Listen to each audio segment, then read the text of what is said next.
In front of me is Google Pixel 10 Pro, and today I would like to show you how you can connect it to printer.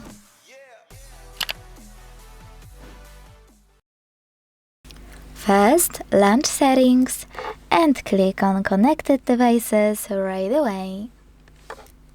Then choose Connection Preferences, Printing, which is available here, and the default print service or any other one you have and wanna use.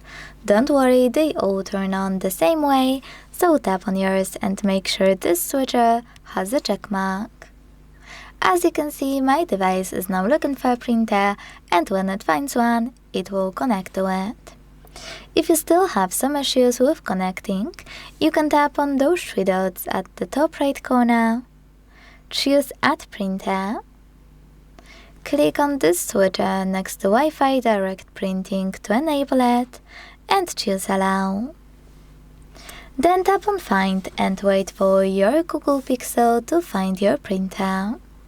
If it still doesn't work, go back and tap on Add Printer by IP address to import it here and select Add to connect manually. Thanks so much for watching. If you enjoyed this video, leave a like, comment and subscribe.